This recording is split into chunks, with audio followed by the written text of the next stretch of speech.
Anytime we intend to bring about genuine change, we're gonna get resistance that we have to overcome.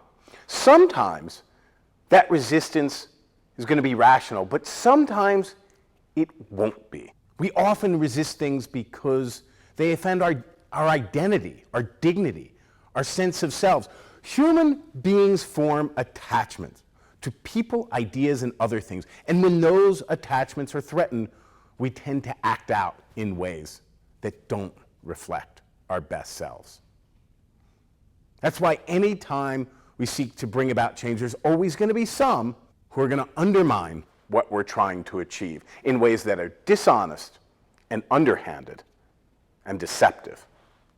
That doesn't make them bad people. In fact, we all do it. Anybody who's ever been in a relationship or part of a family knows that. But whether the resistance is rational or irrational, we need to overcome it. Here are 3 strategies that will help you do just that. The first is called an internal red team. This is with rational resistance or people who are just merely skeptical, either about this subject or by nature. So what an internal red team does is it helps turn that skepticism into something constructive. You ask the person in question to be part of the team, to take that role as the skeptic, to say, hey, we know that you're skeptical about this idea, so anytime you have something that you object to or you think we're going the wrong way, you make sure and tell us. You keep us honest.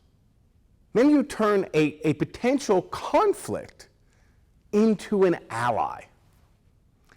And often, they can point out flaws in your idea that you really do need to fix. To understand the second strategy, I'd like you to imagine yourself in a conference room. An idea is proposed, it's discussed, objections are raised and addressed. And as you're going to the end of the meeting and going to next steps, all of a sudden somebody who hadn't said a word the entire time, all of a sudden throws a hissy fit in the middle of the conference room and completely discredits themselves. Have you ever seen that? Most people have, because it's very, very common. Now think about why it happens. When the idea was first proposed, that person had a reaction to it that was so visceral, they couldn't even articulate why they so objected.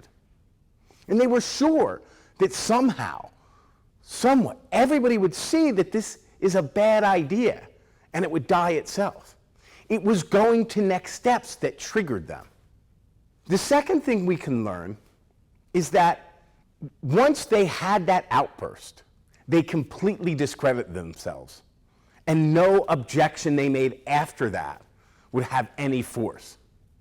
So that's the second strategy, that if your irrational opposition, if they see you gaining traction, very often, and by very often I mean pretty much always, they will lash out and overreach and discredit themselves and help you bring change forward. The last thing we can learn from that conference room situation is that they don't always have the outburst. Often they keep their composure, they leave and they go sabotaging you quietly in the hallways. Often you don't even realize it for months. And it's this last type of opposition that we can address with a third strategy called a dilemma action.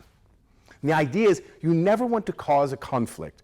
You want to create a dilemma, not for you, but for your opposition. And the way you do that is you start by identifying a shared value.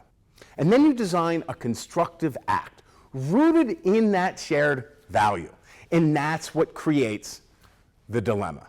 They either need to allow the constructive act go forward, or they need to undermine that shared value.